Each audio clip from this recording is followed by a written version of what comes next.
temos a presença do nosso pregador que vai nos pregar amanhã de hoje.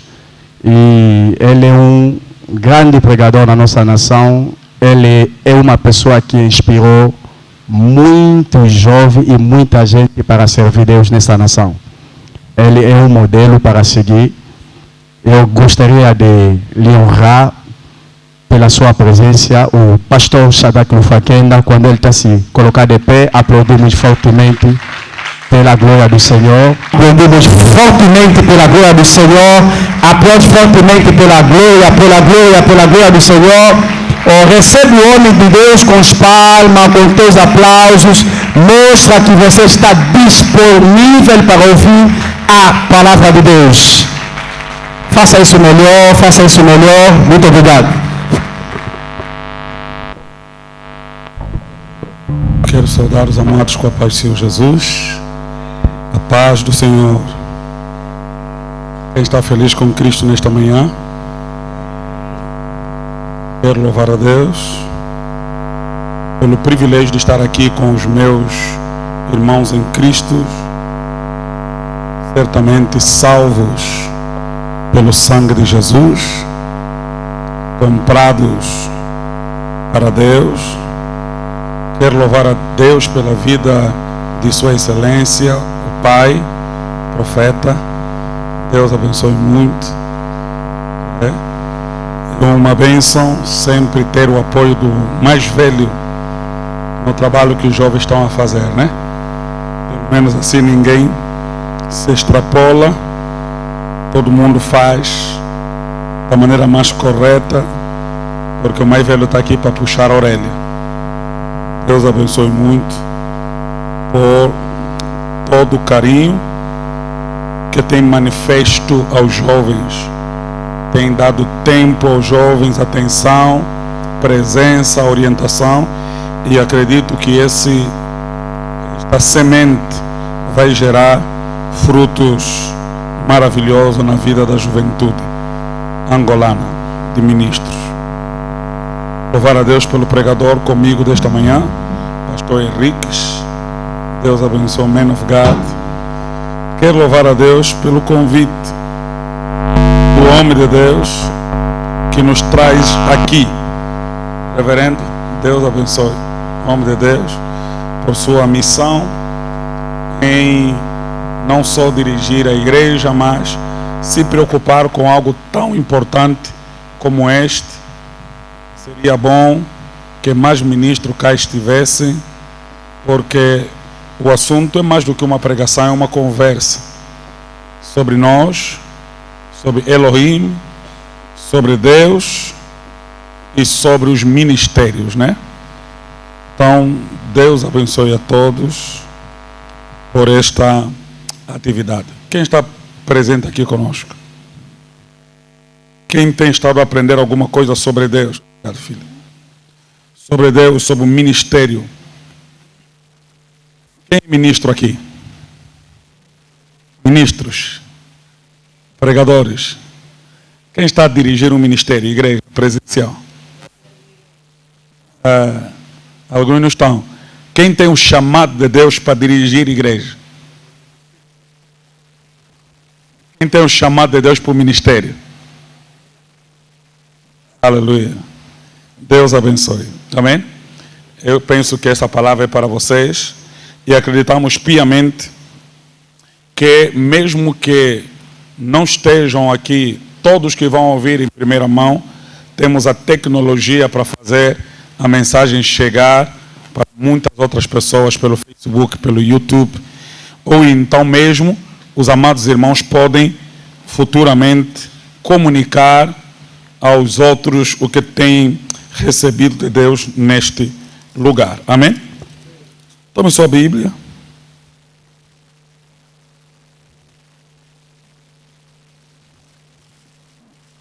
O ministro que trouxe sua Bíblia.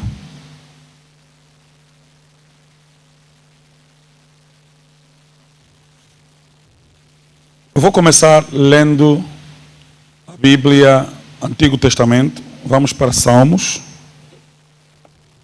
104, versículo 4. Salmos de número 104, versículo 4.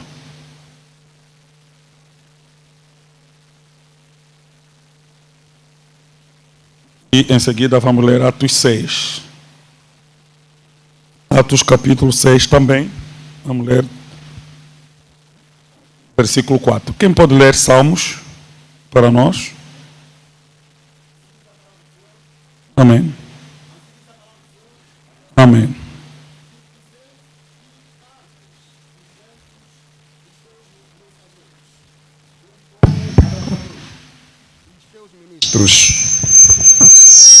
Tu fazes os ventos teus mensageiros, de um fogo abrasador, os teus ministros. Lançaste os fundamentos da terra, para que ela não fosse abalada em tempo algum. 6. Tu a cobriste do abismo, como de um vestido. As águas estavam sobre as montanhas. A palavra do Senhor. Faz dos seus ministros o quê? Faz dos seus ministros labaredas de... Atos 6, 4 diz a palavra. Quanto a nós, nos consagraremos à oração e ao ministério da...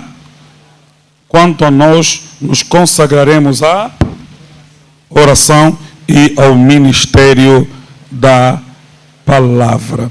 Pai eterno, obrigado porque o Senhor tem dado ministérios a homens. Oramos para que a tua presença possa ser conosco, que a tua graça venha nos instruir. Pois o Senhor é que faz os ministros, o Senhor é que faz os obreiros. E pedimos em nome do teu Filho que possamos, Senhor, ser impactados e entender, Senhor, o verdadeiro sentido da tua vontade para conosco, que somos chamados a ser ministros da tua palavra.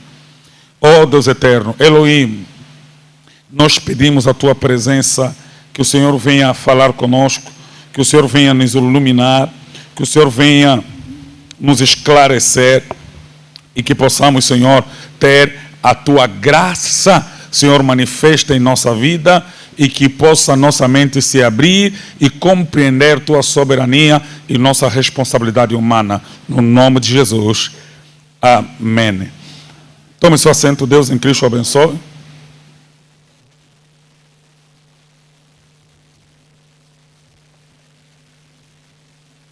Amada igreja, ministros do Evangelho presentes nesse lugar, estamos diante de um tema interessante. Tão interessante e, podemos dizer, importante, porque importa que entendamos a verdade de Deus, assim como o reverendo herdeiro queria nos fazer conhecer e entender que existe um princípio espiritual no ministério que emana do próprio Deus. A palavra ministério está intrinsecamente ligada ao serviço. Ministério está intrinsecamente ligado ao trabalho. Quem é ministro não é só ministro do Evangelho. Nós temos, por exemplo, os ministros da Justiça, temos o ministro da Agricultura. Isso significa que todo o serviço de uma nação virado para a expressão ministro recai sobre essa pessoa. O ministro da Educação é o responsável pela educação na sua terra ou no seu lugar, porque ministério, em sua etimologia, tem a ver, na verdade, com isso, com serviço. Ok? Então, quem é ministro, senão aquele que está identificado com o serviço, com o princípio que a ele foi colocado. A palavra ministro, por exemplo, do ministério, ela tem a ver com função de um servidor, ok? E o servidor não é o servido. O servidor é quem serve. Ele não se serve, mas ele serve. Do ministro sai daqui para ali e não de lá para cá. Às vezes, quando nós começamos a falar de ministério, na mente de muitos jovens hoje, ministério tem a ver com o quanto eu vou me servir das atribuições que me foram dadas. E, como o reverendo, quando esteve lá também com o pastor Henrique a falar comigo, falamos um pouco sobre qual era a visão deste serviço. Né? Ela falava aos jovens, despertar os jovens, porque às vezes nós confundimos o trabalho. Nós entramos para o ministério para se servir do ministério e não para servir. Né? Entramos para ser servido e não para servir. Jesus deixou claro isso. Eu não vim para ser servido, eu vim para servir. O próprio Jesus foi achado em forma de servo. Mesmo sendo Deus, não teve por usurpação ser igual a Deus, mas a si mesmo se humilhou.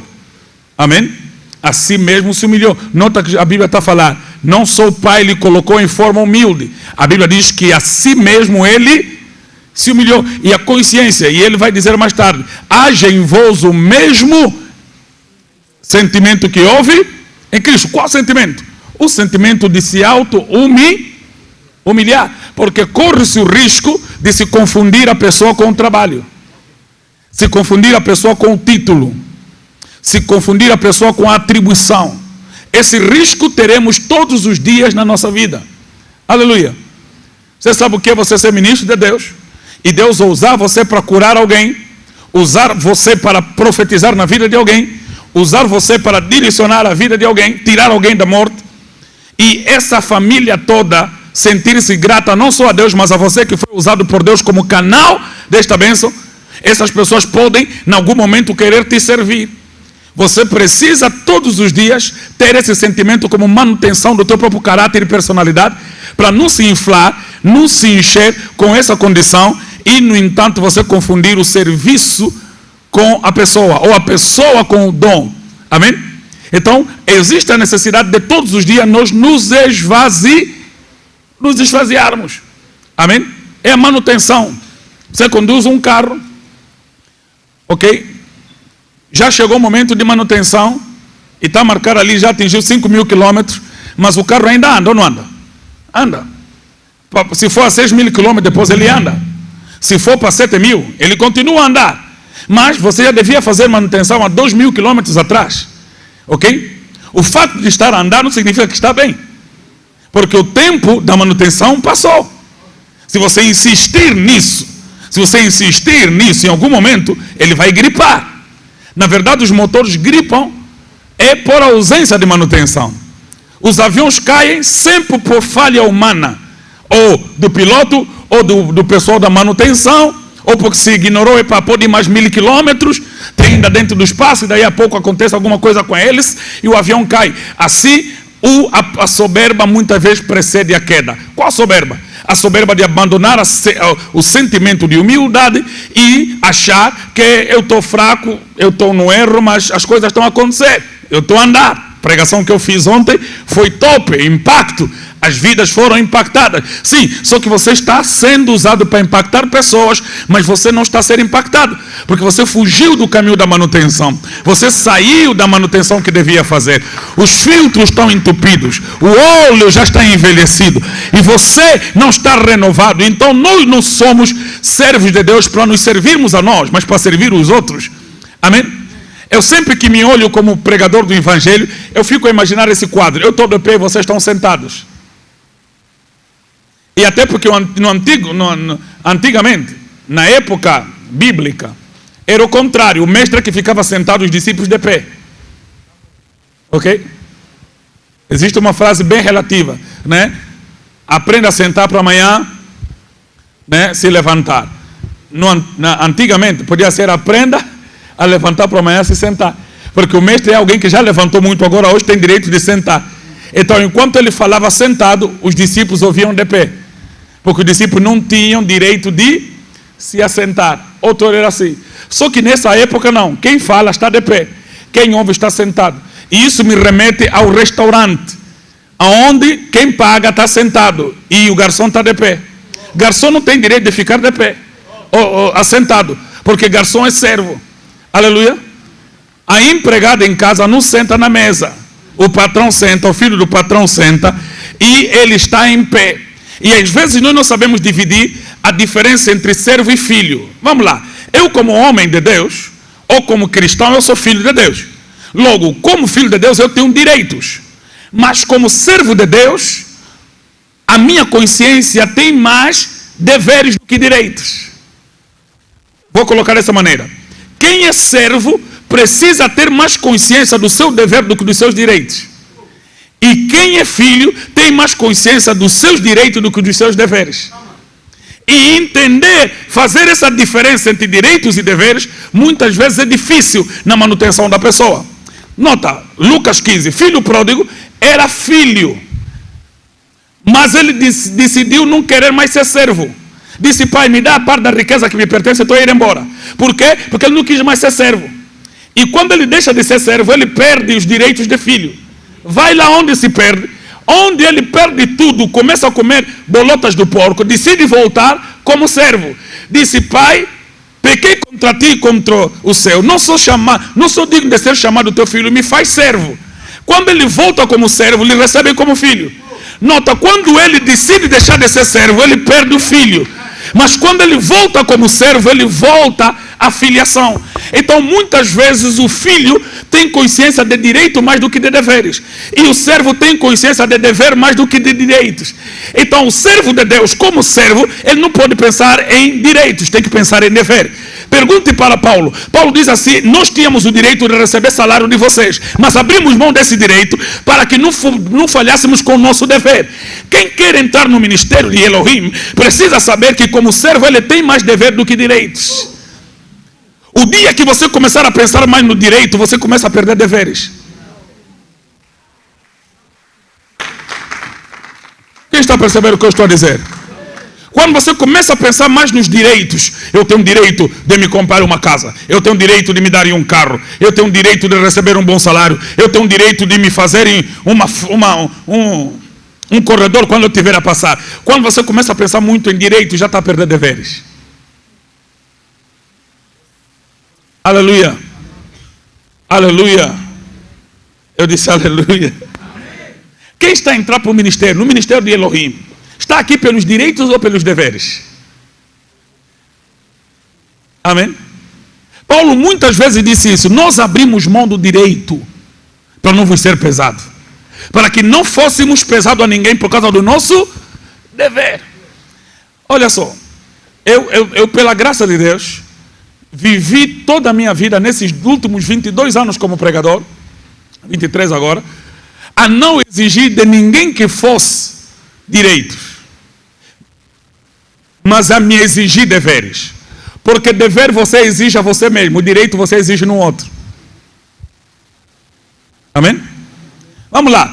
Governo não está da luz, não está da casa. Estamos a cobrar o quê? Direitos. Mas a minha rua está suja, eu vou limpar isso. Dever. Ok? Porque direito sempre vem de lá para cá. Deveres vêm de cá para lá. Direito você nem sempre vai ter, mas deveres você sempre pode ter. Porque a única pessoa a que cabe o dever é você. Aleluia. E tem outra consciência do direito. Nós sabemos de quem um dia receberemos sem falta, sem nenhum tostão, lucros, porque isso temos direito por promessa. Um dia seremos recompensados segundo nossas obras. Não há nada que você tenha feito para Deus que o Deus Elohim não vai recompensar tostão a tostão. Qualquer coisa que fizemos no ministério para a glória de Deus, receberemos de Deus glória. Amém? Pois bem, então nós lemos os Salmos, e nos Salmos está 104, que o Senhor é que faz os seus ministros labaredas de fogo. Ministros de fogo. Primeira coincidência, li Salmos por quê? Porque no Antigo Testamento nós temos aqui Elohim, esse é o nome plural de Deus, esse nome surge pela primeira vez em Gênesis capítulo 1, no princípio criou Deus os céus e a terra, é Bereshit bara Elohim. Aí quando você lê isso no hebraico, você percebe que esse nome em hebraico Elohim é plural, porque o nome singular de Deus seria Elohá. Elohá seria o singular do nome de Deus, mas Elohim é plural. Se fosse traduzir para a nossa língua, normalmente, ele podia ser deuses e não Deus. Porque o mesmo nome se usa para os outros deuses. Elohim, deuses, está no plural. Mas quando vai falar de Deus, a Bíblia diz assim, Elohim é o único. Como é que os deuses é o único? De que deuses é esse que é o único? Que deuses é esse que é um? Ele é plural no nome, mas ele é singular na personalidade. Os judeus não entendem aquilo que ficou claro para nós, a trindade, o Deus que é Pai, é Filho, é Espírito Santo, Deus Pai, Deus Filho e Espírito Santo. É desta maneira que podemos entender Deus até esse monólogo, que não é na verdade um monólogo, é a conversa desta essência Deus, que é feito de três pessoas, formados de uma só essência, Deus Pai, Deus Filho, Deus Espírito Santo. Senão, de outra maneira, nós não entenderíamos a conversa de Deus. Façamos o homem a nossa imagem e semelhança. Essa declaração de Deus era o envolvimento da pessoa de Deus Pai, Deus Filho, Deus Espírito Santo na feitura do homem. Só que esse convite de Deus a trindade, ao Deus Pai, a Deus Filho, a Deus Espírito Santo, tinha por finalidade fazer o homem à imagem de Deus. Nota que essa conversa não aconteceu quando era para fazer o macaco. Não houve trindade reunida para se fazer as plantas. Não houve trindade reunida para decidir sobre como se iria fazer a água, os peixes do mar, porque Deus diz, haja e ouve, haja e ouve, haja e ouve, haja e ouve. Quando vai fazer o homem, diz, façamos o homem a nossa imagem e semelhança. O ministério do Pai, do Filho e do Espírito Santo estavam convocados na feitura do homem. Quando eu penso nessa fase, façamos o homem, e quando eu venho na graça e percebo Deus ainda a se fazer homem na encarnação, então eu percebo que o propósito de fazer o homem continua até na graça. Porque Deus primeiro faz o homem à sua imagem, agora em Cristo Deus se faz a imagem do homem. Deus se faz semelhante aos homens. A Bíblia diz, em tudo ele se faz semelhante aos irmãos. Porque a partir deste convite, Deus está querendo fazer o homem à sua imagem e semelhança. Sua imagem e semelhança não está se falar de cabeça, tronco e membro. Não está se falar de olhos humanos, porque até quando se fala a mão de Deus, a boca de Deus, estamos a usar linguagem antropomórfica, mandando morfismos humanos para Deus. Deus não é semelhante ao homem, ou o homem não é semelhante a Deus em forma, no físico, senão o macaco também seria, chimpanzé também seria. Do homem é a imagem de Deus em inteligência, determinação e consciência moral. É na personalidade que somos feitos à imagem de Deus. Só que esse homem feito à imagem de Deus descaiu da imagem, falhou, corrompeu, e então Deus se fez semelhante ao homem na pessoa de Jesus Cristo, ainda para que por meio do seu exemplo fôssemos parecidos com Deus, fôssemos feitos imagem e semelhança de Deus. Só que o Pai que envia Jesus tem um Jesus que nos envia como ministros. Em outra palavra, a missão que nós fizemos hoje não é nossa, é de Jesus. E se perguntares a Jesus de quem é a missão que tens, vai dizer também não é minha, é do Pai. Ele é que diz façamos. Como ele diz façamos, e o homem tinha de ser feito à imagem de Deus, e Cristo é a imagem visível do Deus invisível, então o Pai estava a dizer, façamos o homem à imagem de Cristo, a imagem de Jesus. Só que esse Jesus envia ministros. Ele foi assunto ao seu. Ele mesmo deu uns para,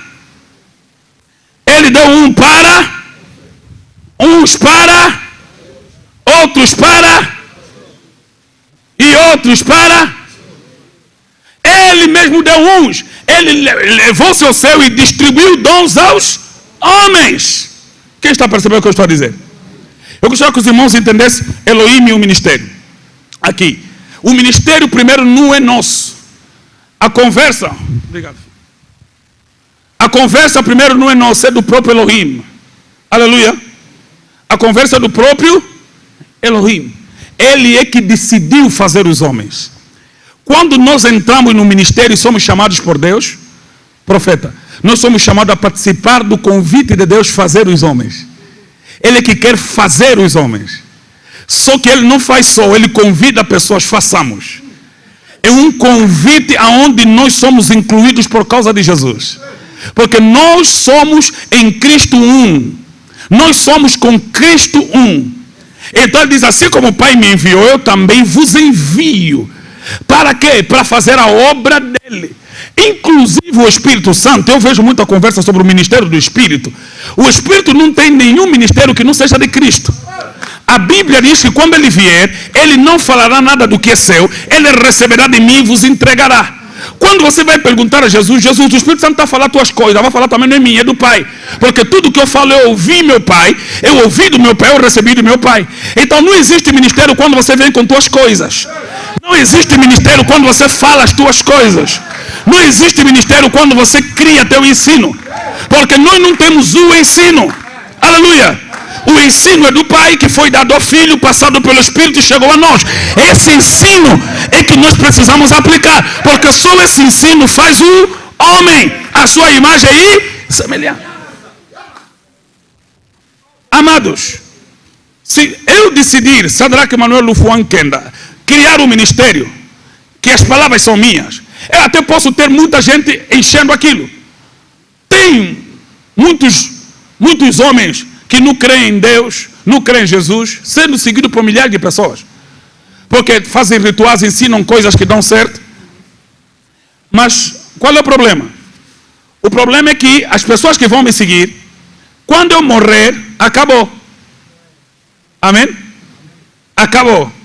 Ou não? Porque eu morro. Perdemos um rapper muito famoso aí de Moçambique, Azagaia. Do nada. Já havia profetizado em 2014 que morreria assim de forma estranha, sei lá. Aí foi. Porque não existe homem grande que não morre. Michael Jackson fazia desmaiar a pessoa.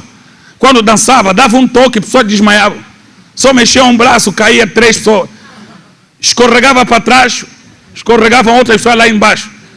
Michael Jackson, uma pessoa gritavam Michael, homem, desmaiavam, perdia ar. Michael, morreu. Não existe homem grande que não morra. E quando morrem, seus discípulos se espalham. As pessoas voltam para a sua vida. Só existe um que morreu. E seus discípulos, mesmo tentando ir embora para voltar nos negócios dele, nos ministérios dele de pescar, ele os encontrou na praia, já com peixe dele, com grelha dele, com fogo dele, pão dele. Ainda disse assim, tragam os vossos peixes na minha grelha. Eles perceberam que existe afinal um trabalho do qual quem faz manutenção é o próprio Deus. É dali que nós estamos hoje a ser chamados, num trabalho onde outros homens já foram chamados e já passaram, mas ainda assim o trabalho continua. Você consegue imaginar uma fila no multicaixa? O que te dá garantia de que você vai ficar naquele multicaixa e vai dar certo? É que quando você chega no multicaixa, você não precisa perguntar no multicaixa se tem dinheiro. Você pergunta à pessoa que está na fila, como é, mano, tem dinheiro ali? Tem. Olha, aquele madeira já tirou, já foi. Olha, aquele também já tirou. E você fica confiante, mesmo que na fila tem 30 pessoas, você fica confiante. Porque te dá garantia a pessoa que lá dentro está saindo já com um embrulho no bolso. Está saindo com... Então a garantia de que ele tirou, me dá certeza de que aqui também eu vou encontrar. Acontece no ministério. Quando eu entro na fila e entendo o meu chamado e começo a ver ali, Abraão já tirou, Isaac também, Jacó também, José também, veio depois Josué, viram os profetas, viram os juízes, todo mundo tirou, veio um tempo de silêncio, multicaixa de dinheiro não acabou, Jesus veio, recarregou, chamou Pedro, João, Tiago, André, Filipe, veio Crisóstomos, veio os pregadores na história. Amado, agora eu em Angola também fui chamado, estou na fila, eu tenho certeza que esse caixa não esvazia. A minha confiança de que eu também vou ir e vou extrair de lá aquilo que é minha parte no ministério. E até também quando, se Jesus não voltar, também vou morrer, mas o caixa ainda vai meter meu filho, meu neto, bisneto. O trabalho continua, porque eu tenho certeza que o ministério não é sustentado pelo ministro, é sustentado por Elohim. Ele é que recarrega, ele é que abastece, ele é que faz os homens ser homens. Aleluia. Então eu tenho garantia de que não tenho nada a temer. E o teu trabalho, primeiro, não é teu. Teu trabalho tem dono. Teu ministério tem dono. Você pode dizer para alguém, teu ministério tem dono? Teu ministério tem dono. Tem um dono do teu ministério. Primeira coisa, se o teu ministério tem dono, então teu ministério não é teu. Aleluia. Vamos lá, vou perguntar aqui, quem vive em casa de renda? Eu vivo em uma, renda resolúvel. Mas hoje eu chamo casa minha, mas ainda estou a pagar no Estado. Quem vive na casa de renda e chama a casa dele? Como é que ele conhecer tua casa? Quando você fala assim, quero te conhecer tua casa, você fala, não tenho casa. Lhe levas aonde? Casa de renda é tua. E por que você fala tua casa? Então, quando estamos a falar do nosso ministério, tem que ser com essa consciência. Nossa, por contrato. Por arrendamento. Quer dizer que não é nossa por propriedade. Amém? Nossa casa tem dono. Nosso ministério tem dono. É por isso que quando Moisés terminou o tempo dele, Deus lhe recolheu e meteu lá Josué. Porque nosso ministério tem dono. Você sabia que o povo pensava que Moisés não ia morrer? Um homem que desapareceu 80 dias sem comer, voltava com o rosto a brilhar. De tal maneira que quando ele morreu, Satanás quase queria achar o corpo dele para fazer ele ser Deus. Mas mesmo assim Deus escondeu o corpo dele para que o povo percebesse que Moisés não é Deus. Moisés também tem Deus. Aleluia. Se você estudar a Bíblia, você vai perceber algumas coisas interessantes nela. Primeiro, quase todos os filhos que nasciam no palácio de Faraó, pastor Henrique, eles eram formados para ser Deus. Moisés foi treinado para ser Deus, para ser Faraó. Por isso o nome dele era Moshe. Normalmente o nome Moshe tinha que ter um outro sufixo que apontava para a sua deusificação. Ele foi treinado porque ele era filho da filha de Faraó. Ele abriu mão de ser Deus para ter Deus.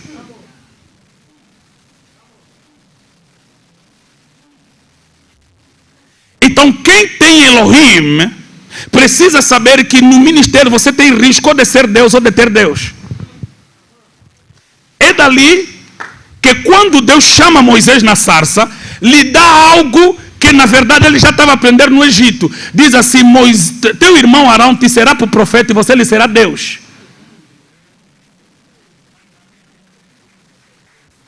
Moisés entende essa linguagem. Em outra palavra, você vai falar com o Faraó como Deus dele, mas teu profeta vai ser Arão. Quando Moisés ia falar com o Faraó, Moisés não falava, quem falava é Arão. Por quê? Porque Deus queria ensinar a Moisés que quando você é Deus, você tem atribuições na comunicação, mas outro fala por você. Então Moisés era Deus onde ele não era profeta, mas quando ele era profeta, ele tinha Deus. Então ele subia para ser profeta de Deus, mas descia para ser Deus do profeta. E dizia a Arão, você fala assim, porque ele não era eloquente. Então nós precisamos fazer essa distinção. Quem está percebendo o que eu estou a dizer aqui? Esse é um grave perigo que temos como homens de Deus. Amém? A primeira vez que me levaram numa casa e uma criança sem vida, mãe toda a chorar, o Espírito Santo a me comunicar que ela ia viver, e após uma oração ela voltou à vida. Eu deixei a recomendação lá no Akukum, na cela, que ninguém precisava saber o que aconteceu, e subi na moto e voltei para a igreja e meti minha cabeça entre os pés e adormeci. Porque por todo o caminho, enquanto estava na moto, eu estava a dizer para mim, não ligue este assunto a você. É o milagre mais fácil que pode acontecer, a ressurreição. Qual é mais difícil? Ressurreição. Algo simples. Não ligue esse assunto a você. Mesmo que você fala, não falam, depois aquilo se espalhou. Graças a Deus que já era quase no fim de semana, estávamos indo embora para Luanda, né? E as coisas lá ficaram quentes, mas eu estava aqui. Ninguém pode me fazer Deus quando eu na verdade tenho Deus. Então eu preciso é ter esse cuidado de manutenção, porque o ministério de Elohim, e ele me faz profeta dele, comunicação da vontade dele, do propósito dele, mas eu corro o risco de em algum momento atribuir a mim o que não é meu. Amém? E olha, ministros de Deus, por favor, façam manutenção do vosso coração. Vocês que vão ser usados por Deus, ou estão a ser usados por Deus, em muitos momentos da vida, vocês vão ser tentados a tomar para vocês a glória de Elohim. Próprio Jesus, quando era para ser declarado rei, fugia. Jesus, que já é rei, quando lhe quiseram fazer rei, fugia. Imagina um rei fugindo ser rei. Porque ele sabia que eu não preciso que ninguém me faça rei para ser, eu sou. Eu tenho consciência de quem eu sou em Deus. Ele me fez ministro dele. Então o cuidado que temos com o ministério, reverendo herdeiro, é o cuidado de nunca confundirmos nós e o trabalho, título e o serviço. Amém? Em Atos, a Bíblia fala sobre os discípulos, os apóstolos, que quando começou a igreja, eles queriam fazer as coisas bem, os deveres todos, inclusive da distribuição da comida. E nota que o ministro de Deus, por mais que tenha o Espírito de Deus, é usado por Deus, ainda carrega erros culturais, erros tradicionais, porque quem crê que o apóstolo Pedro era homem de Deus? Quem crê? Quem crê que João era homem de Deus? Que Tiago era homem de Deus?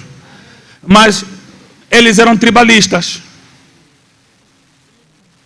Porque isso aqui eles aprenderam desde pequeno. Porque a confusão que se deu na reunião da igreja, a primeira confusão da igreja foi o quê? Que na hora de distribuir a comida, eles preferiam dar nos judeus e as viúvas dos gregos ficavam para trás. Quer dizer que não importa quanto Deus te usa, existem algumas coisas no teu caráter que vêm da tua educação.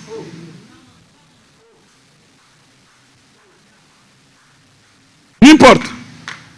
O grande problema nosso é o quê? É que quando nós somos homens de Deus e estamos a ser terrivelmente usados por Deus, deduzimos que somos perfeitos. Não, não somos. Não somos.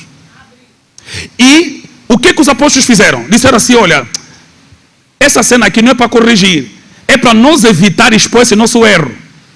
Nós não somos judeus. Temos no fundo um certo preconceito com outras raças.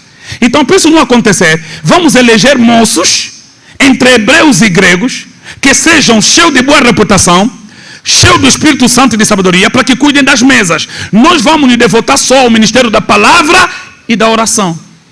O que eles estavam a fazer? Para as coisas que o meu erro vai aparecer, vamos evitar. Quem é ministro do Elohim precisa saber que na área onde ele falha, ele não investe. Não fica lá. Tem um problema com dinheiro, não fico no dinheiro. Mete quem sabe lidar melhor com isso.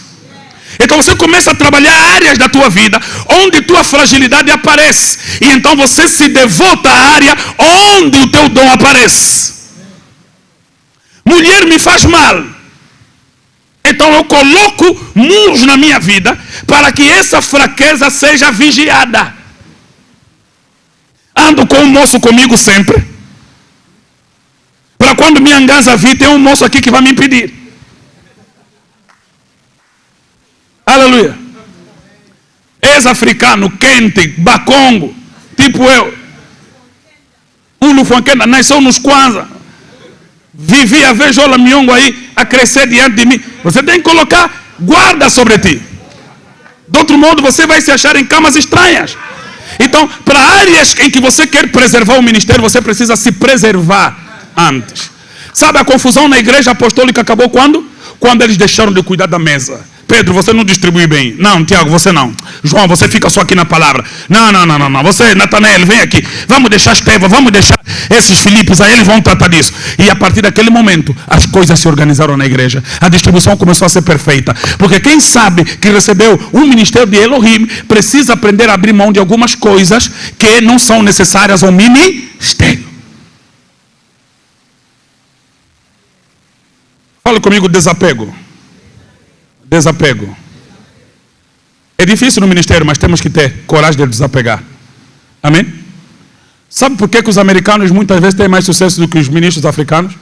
Porque se você for estudar um ministro americano, você vai perceber que eles trabalhavam em equipe.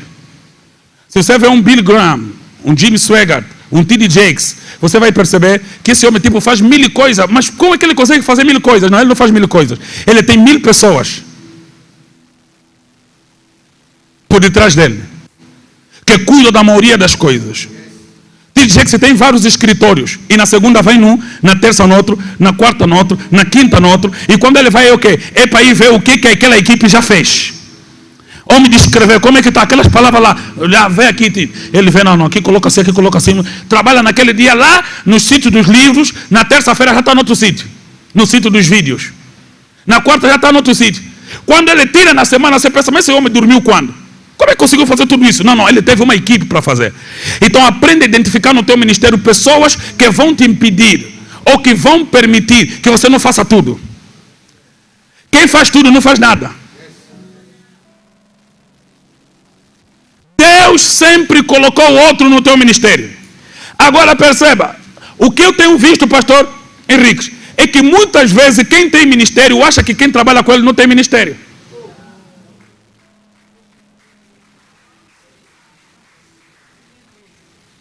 Se o ministério é de Elohim, ele deu um ministério para serem interdependentes. Assim como cada membro do corpo é interdependente. Minha mão está aqui a fazer esse movimento todo, porque o meu cérebro é que está a lhe mandar. E minha mão só apontou nessa direção, ou só está aqui a fazer isso aqui nessa sala, porque o meu pé lhe trouxe. Então a mão nunca pode se exaltar sobre o pé. Pé nunca pode se exaltar sobre o cérebro. A boca também não pode falar, é que mando. Todo membro é independente. Se eu pegar nesse braço, com muito trabalho que faz, se eu lhe arrancar do corpo, acabou para ele. Vai secar, vai apodrecer, vai sair bicho. E o corpo pode viver sem o braço, mas o braço não vive sem o corpo. Então precisamos perceber que cada membro é parte do corpo. Aleluia. Então, quem está a trabalhar contigo no ministério, também é ministro. Se nós estudamos a igreja, vamos perceber que os dons não são independentes. O profeta não é independente do apóstolo, o apóstolo não é independente do pastor, o pastor não é independente do evangelista, todos cumprem seu ministério. Quando é que começamos a dar errado? Quando o evangelista também é apóstolo, é profeta, ele é pastor, é doutor também, ele dá errado, porque ele está querendo ser 5 pessoas na mesma pessoa. E depois não começa a entender como é que o ministério começa a dar errado. Eu tenho estado a instruir os obreiros na minha igreja, e lá na igreja onde eu sou pastor, eu tenho profetas lá. E lhe falo, você é profeta aqui. Só estou pastor, profeta. E profetiza bem. Busca, porque precisamos de profeta. Aleluia. Os apóstolos também. Para começar a lhes mandar ir abrir igreja, para ir confirmar as igrejas, levar lá os testamentos. Vai, apóstolo. Aleluia. É por isso que quando você vai ver a igreja de Jerusalém, Paulo e Barnabé já eram apóstolos, mas quando viram um problema no campo, voltaram na igreja de Jerusalém, foram ter com o pastor. E para lá também encontrar problema com o gentio, se come ou não come. O pastor lhe explicou, não, isso é assim. E para você não ir sozinho, apóstolo, leva profeta, Silas, Judas, acompanham. Vocês vão lá para confirmar que os apóstolos não estão a mentir, os pastores mandaram. Mas hoje, por hoje, fala no apóstolo para obedecer o pastor. Não quer. O pastor tem um trabalho administrativo. Amém. Vê só, Barnabé e Paulo tinham consciência de que por mais que somos apóstolos no campo, temos um problema que só os pastores de Jerusalém podem resolver. Ok? Porque o primeiro grande pastor da igreja de Jerusalém foi Tiago, lhe cortaram a cabeça. Depois Pedro assumiu. Certo? Não obstante ele ser pastor ou apóstolo por ministério, ele era pastor daquela igreja. Ele é o líder da igreja. E voltaram lá, deu discussão, depois os anciãos concordaram, não vamos colocar proibição sobre os gentios. Você sabe que eu fui o primeiro apóstolo gentio, agora Paulo e Barnabé estão lá, vamos apenas dizer para não comer carne consagrada. Mas a igreja tinha uma organização brutal e todos estavam juntos, pensavam a mesma coisa. Amados, quem quer ser ministro de Deus, precisa perceber que o outro ou é o início dele, ou é o seu complemento. O outro é sempre ou teu início, ou teu companheiro, ou teu complemento. Teu ministério não está completo só porque você fez algo. teu ministério está completo porque você não fez nada, você continuou algo que alguém começou a fazer. Você já deu conta que mais da metade da nossa igreja são pessoas que já estavam em outras igrejas? Quer dizer que você é cooperador do outro pastor que ele formou primeiro aquela tua ovelha que está lá. Se estás alegre com aquela tua ovelha que hoje está dando dinheiro, tem que agradecer a Deus pelo pastor que lhe instruiu primeiro, pelo evangelista que lhe levou na fé. Então aquele pastor que você se calhar nem lhe conhece, é teu cooperador. Paulo entendeu isso e disse assim: quem é Paulo? Quem é Apolo? Quem é Cefas? Senão ministro dos quais vocês chegaram a Cristo. Apolos semeou, eu semeei, Apolo regou, mas Cristo é que deu o crescimento. Paulo estava a entender que nenhum homem de Deus, nenhum crente é construção só de um pastor ou de um ministro. É construção de vários ministros e vários ministérios. É por isso que eu convido o pastor na minha igreja, porque existe um tipo de cimento que aquele pastor aqui tem. Às vezes eu só tenho um cimento, que tem estuque é ele. Às vezes você só tem estuque, que tem pintura é outro. O grande problema é que a pessoa que só tem bloco e pensa que com isso pode fazer toda a construção. Então ele constrói obra sem pintura, sem estuque. Às vezes o ferro está com o doutor na estrutura. Uma igreja balizada. Ministro de Elohim. Se nós estudarmos a Bíblia Sagrada no Antigo Testamento até agora, vamos perceber que Deus nunca usou ninguém para ser exclusividade, para estar sozinho. Por isso o pastor Herdeiro preparou essa conferência, porque ele sabe que todos só podemos ser todos juntos. E esse é o conceito do Ubuntu, né? Eu sou eu com o outro. Ubuntu, só somos com todos. Somos uma comunidade. E nos complementamos. Sempre que Deus vai usar o homem, Ele lhe usa ou a partir de quem Ele já usou, ou com quem Ele está a usar. É por isso os grandes homens de Deus na Bíblia sempre se manifestaram insuficientes quando foram chamados. E o grande exemplo é Moisés. Moisés, sendo chamado, disse assim: Senhor, eu sou gago. Nunca fui eloquente desde a minha mocidade. Senhor, não me usa a mim. Envia outro. Deus disse: não, vou te enviar com outro. Mas você também vai. Não vou enviar outro. Você vai com outro. Irmão Arão, teu irmão Arão irá contigo. Aleluia. Teu irmão Arão irá consigo. E quando Moisés foi ter com Arão, Deus já tinha falado com Arão também. Quer dizer que o outro no teu ministério também é ministro. Respeita o dom do outro que está contigo. Honra o dom do ministro que Deus colocou do teu lado para te ser companheiro. Ah, mas ele é menor, mas é ministro.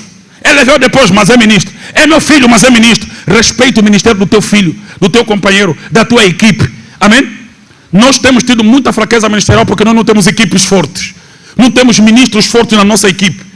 Aleluia. Quem quer ir longe no ministério de Elohim precisa saber que o termo Elohim escolhido pelo pastor Herdeiro é plural, não é singular. Esse Deus singular é plural. Ele é um termo comunitário, é um termo comum. É por isso o termo é Elohim e os ministérios. Plural Elohim, ministérios plural. Todos os ministérios precisam estar inclusos no crescimento da obra. Quando Moisés diz eu sou gago, Deus curou Moisés. Deus tocou na boca de Moisés. Não vai ser mais gago. Não. Deus não curou Moisés. Por quê? Porque deixar Moisés gago é a única maneira de meter Arão de lado.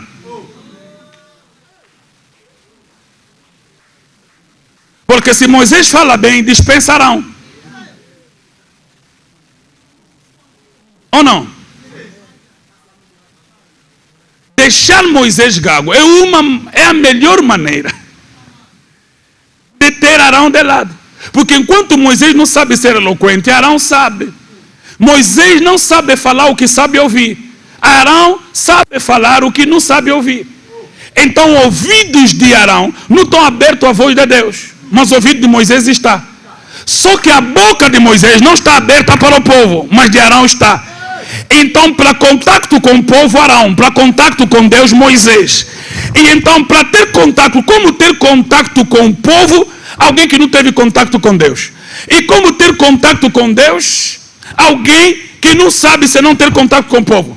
Então, o que acontece é o quê? Moisés só sabe ter contato com Deus, Arão só sabe ter contato com o povo, mas Moisés e Arão sabem ter contato um com o outro. Então eles se encontram para Arão falar as questões do povo e Moisés falar as questões de Deus. Então eles passam a se relacionar. Aí então Moisés sabe dizer, assim diz o Senhor. Só que como Moisés não fala bem, fala em sílabas, fala metade, sem eloquência, Arão é que lhe organiza. Deus falou. Amado, se você vai falar assim com o povo não tem paciência para te ouvir. Vai embora. Mas Arão é teu irmão, é mais velho, ele já te conhece desde pequeno. Ele sabe teus defeitos, ele sabe que você leva muito tempo a falar, mas quando falar vai ser algo para edificação. Então ele tem paciência. Assim, Moisés, Arão até já conhece como é que ele terminar. Falou. Ele já sabe, ele prevê o que você vai fazer. Tenha do lado o irmão que entende tuas fraquezas, mas reconhece o teu dom. Tenha o irmão do lado que sabe que você tem debilidades, mas não precisa expor para o povo a debilidade que você tem. Arão ia falar bem o que Moisés falou, mal no secreto. Arão ia falar com a organização o que Moisés trouxe em partes a ele, porque um verdadeiro companheiro do ministério não expõe os teus erros, ele trata no secreto e apresenta. Quem lê a Bíblia não vê Moisés a falar gago, porque Arão lhe organizou. Ele só fala gago no encontro com Deus, mas quando lemos é tudo eloquente, fala direito. Por quê? Porque ter um companheiro do ministério que sabe, esse meu amigo é usado por Deus, mas tem falha. Meu irmão Josué diz assim, ele é usado, mas é gago. É gago, mas é usado. Então, se você pensar que ele é gago, pensa também que ele é usado. Amém? Se você pensar que ele tem defeito, pensa que também é homem de Deus. Deus lhe chamou com esse defeito. E esse defeito que Deus não lhe tirou, eu tenho que aprender a gerir, porque sou irmão dele. Aleluia. Lembra da vez que queriam expor o defeito de Moisés? Moisés acabou cometendo um erro, ficou como etíope, e os irmãos ficaram chateados com ele. Aí então Deus chamou Arão e Miriam, disse: Miriam, você até já não entra mais, já está leprosa. Arão, vem. Estás a falar o que de Moisés? Eu falo com ele face a face. Por que você falou mal dele? Arão não conseguiu falar nada. Deus lhe repreendeu. E alguém uma vez me perguntou: mas pastor, Deus não foi aí machista? Castigou Miriam com lepra, mas Arão só lhe ralhou, se cometeram o mesmo erro. Não tinha como castigar Arão, porque Arão não era independente de Moisés. Arão era Moisés, porque Deus diz assim: vocês vão trabalhar juntos, você será profeta dele e ele será teu Deus. Você, Moisés, Arão é tua boca. Se Deus ferisse Arão, estava a ferir Moisés, porque Arão era a boca de Moisés. Então a boca de Moisés falou mal de Moisés. Então a única coisa a fazer era repreender Arão, repreendendo a Moisés. Então você tem que ter cuidado, ô boca de Moisés. Amém? Então cuide disso. Existem coisas que você tem que chamar teu companheiro e lhe repreender para o bem do ministério. Teu ministério é ser ministro ao lado de ministros. Ministro ao lado de... reconhecendo a graça de Deus na vida do outro. Pastor, não podemos chamar a atenção a um ministro, devemos chamar, mas com o fim de edificar. Paulo, quando chamou e repreendeu a Pedro, que era mais velho dele, que era antes dele, o repreendeu para edificação. Lhe resistiu na cara, disse: Pedro, estás a ser hipócrita. Estávamos aqui só nós, comeste com gentio. Vieram os judeus, estás a tentar fugir, cidade santo judeu. Está errado, Pedro. E lhe resistiu. Mas Pedro mais tarde escreve sobre Paulo, dizendo o seguinte: Paulo, homem de Deus, o que ele fala é difícil de entender, mas é revelação do Senhor. Aleluia. Às vezes é difícil de entender, porque Paulo era filósofo, era romano, então tinha muita capacidade filosófica. E Pedro era simples, não entendia muita coisa. Amém? Porque existem coisas que não é dom que vai te dar, é mesmo estudar. Ok? E Paulo estudou aos pés de Gamaliel. Era mesmo truta. Amém? Então temos que ter essa amabilidade para trabalharmos juntos. Estou a terminar minha fala. O que eu queria dizer para a igreja é: o Senhor tem vos feito ministros de Deus. Considerem isso. O Senhor vos tem feito servos de Deus, não para se servir, mas para servir o outro. Vocês são garçons no restaurante de Deus. Amém? E a comida não foi paga pelo cliente que está sentado ali, já foi paga pela graça. Amém? Eu, por exemplo, vim aqui.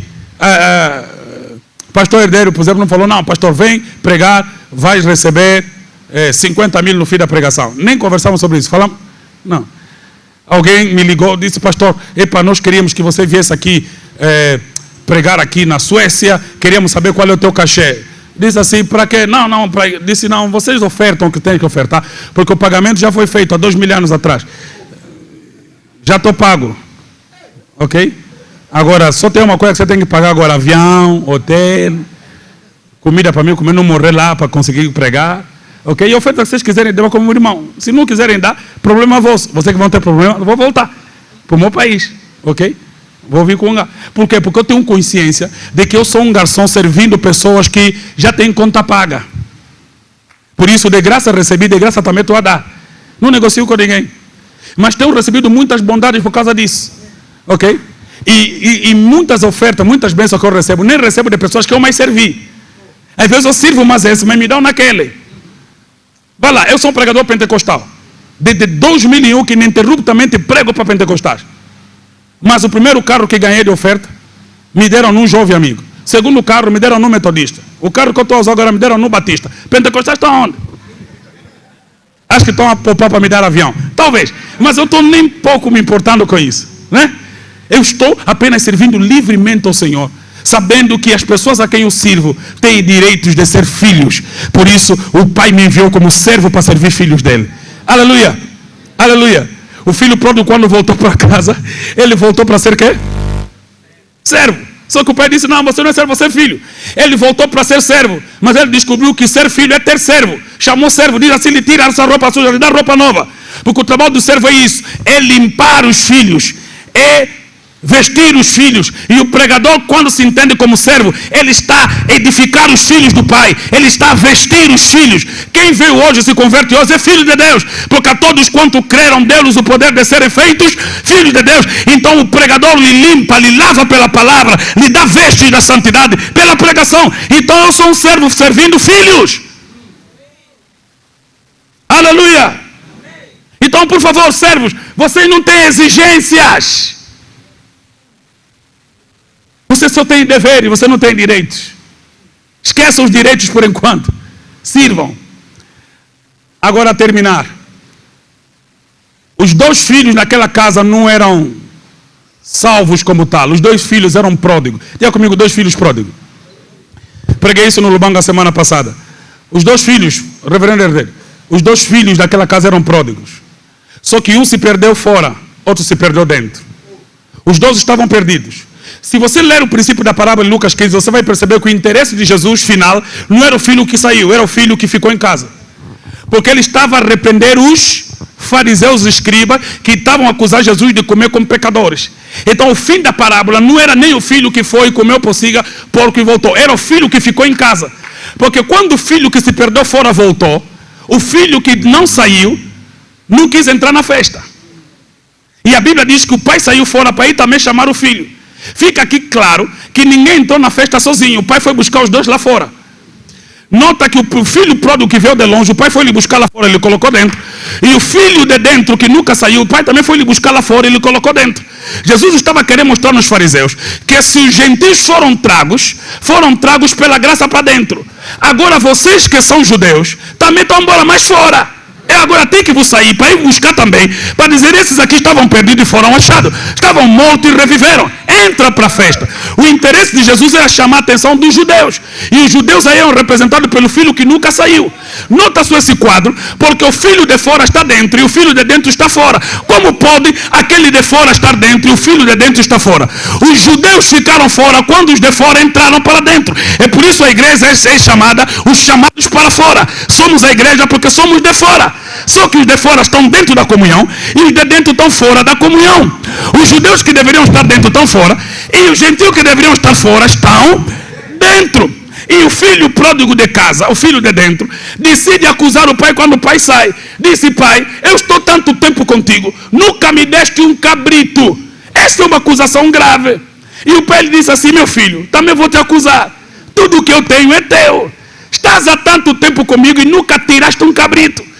Por quê? Porque ele estava a pensar que ele só tinha direitos do pai lhe dar. Só que o pai não pode te dar uma coisa que já é tua. Tira, toma a ousadia de tomar isso para ti. Eu não estou exigindo nada de ninguém no ministério, porque eu sei que sou filho de Deus e eu tomo aquelas coisas que são minhas, mas como servo eu sirvo sem queixa, sem reclamação, porque eu sei quem vai me pagar é fiel, quem vai me recompensar é fiel. Eu sei que tem pessoas no ministério que estão a sofrer. Há muito tempo a igreja talvez não cresce, carro não tem, anda a pé, sofre, mas você é filho de Deus. Aprenda a ter ousadia de tomar as coisas que Deus colocou ao teu arredor. Tenha a ousadia de comer cabrito com os teus amigos, sem precisar que o pai te dê, porque todas as coisas são tuas. Mas sirva sem queixa, sirva sem dor, sirva sem reclamar de ninguém, porque Deus em algum momento da vida vai mostrar que você é um servo fiel e Ele vai te cobrir de bênção e de prosperidade, vai acrescentar à igreja aqueles que se hão de salvar. Deus vai trazer no teu ministério as pessoas que são necessárias para Ele. Aleluia. Apenas seja fiel, apenas continue. Amém. E deixa eu dar um conselho para o ministro: não tenta prender ninguém na tua igreja. E não tenta tratar melhor quem parece ter mais. Às vezes o que tem mais são os mais ambis. Trata todos por igual. Quem tem dinheiro, quem não tem. Quem tem carro, quem não tem. Quem trata todos como filhos de Deus, lhes trata igual. Trata com amor, porque os frutos virão na hora certa. Eu tenho dito até na minha igreja, tem pessoas na igreja que só agora estou a descobrir que são pessoas grandes, são pessoas de massa. Lhes trato tudo igual. Um dia foi um pastor na minha igreja e disse: pá, homem, fui aí na tua igreja, vi um carro ali, aquele carro é caro. Eu disse: qual carro? E eu já vi aqui 2 vezes um carro caro. Disse: eu não estou a ver o carro. Oh, como é? Você, pastor, não conhece o carro das tuas ovelhas? Disse: eu não quero saber o carro, eu quero saber o coração. Eles estão bem, estão a andar na verdade, estão em Cristo, estão fiéis. Carro avaria, estraga, sai de moda, vem um carro mais caro do que aquele carro. Então estou pouco me importando com isso. Eu quero saber se eles andam na verdade. Amados, esse é o sentimento que temos que ter com todas as ovelhas. Aleluia. Para que ninguém depois tendo dinheiro te manipule. Não tenha Naamã que quer pagar pelo dom que Deus colocou na tua vida. Ninguém paga nada por aquilo que Deus colocou na tua vida. Teu dom é muito mais caro do que qualquer milhões de dólares que você pode receber. Deixa eu te dar um exemplo. Em 2016 apareceu um homem que foi ter comigo e disse assim: epá, eu quero te dar $400 mil. $400 mil, eu fiz as contas desse grande massa. Uau, ainda era itinerante, imagina, não tinha igreja, já sabia, ia ser para mim, ia ser para o ministério, ia comprar câmeras, ia comprar $400 mil, uau, que bênção. Mas quando ele programou outro dia para vir ter comigo, tratamos das contas para me dar o dinheiro, eu fiquei incomodado no meu coração. Eu lhe perguntei, disse assim, com todo respeito: trabalhas aonde? Ele disse: não, estou aqui no sítio X, no Ministério X. Oh, trabalho no Ministério X, sim. Oh, mas eu estou incomodado com algo. Você ganha quanto para me dar $400 mil? Você não é empresário, você é servidor público. Tirou dinheiro aonde? Ele ficou incomodado com a pergunta. Ele disse: não, eu preciso me perguntar, porque eu tenho muita indagação sobre o país, sobre os servidores públicos. Vocês ganham pouco, mas têm muito.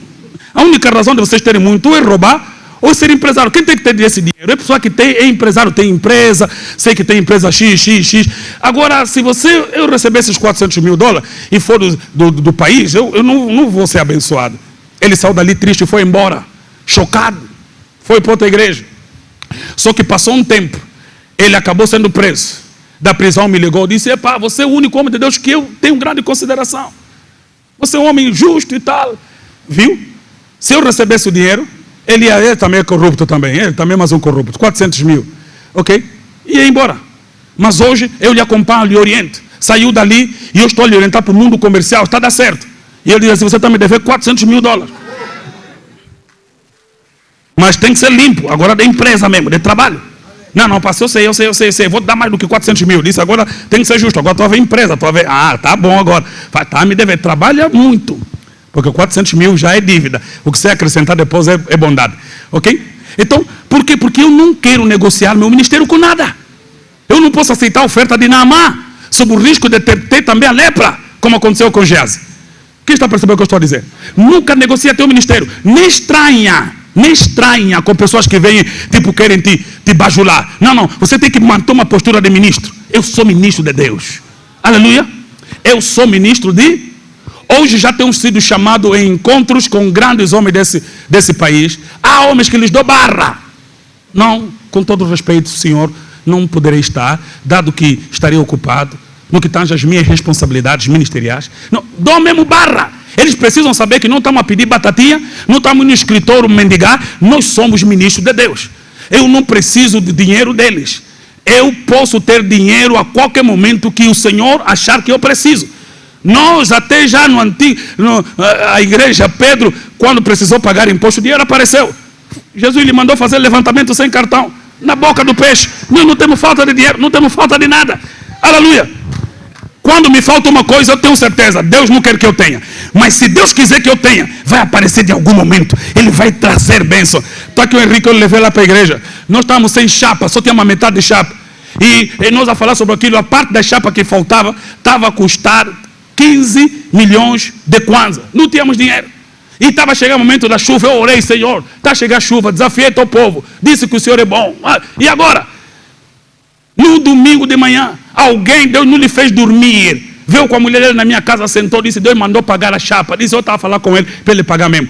Paga já. Amanhã, segunda-feira, vamos junto para pagar. Para depois no vídeo para falar, não paga mais. Vamos já junto. Levei na fábrica, pagamos o resto da chapa, metemos a chapa, a igreja está fechada. Porque se a obra é dele, as condições virão dele. Não tenha dificuldade. Não pensa que o teu ministério é menor do que do outro. Não sinta inveja de ninguém.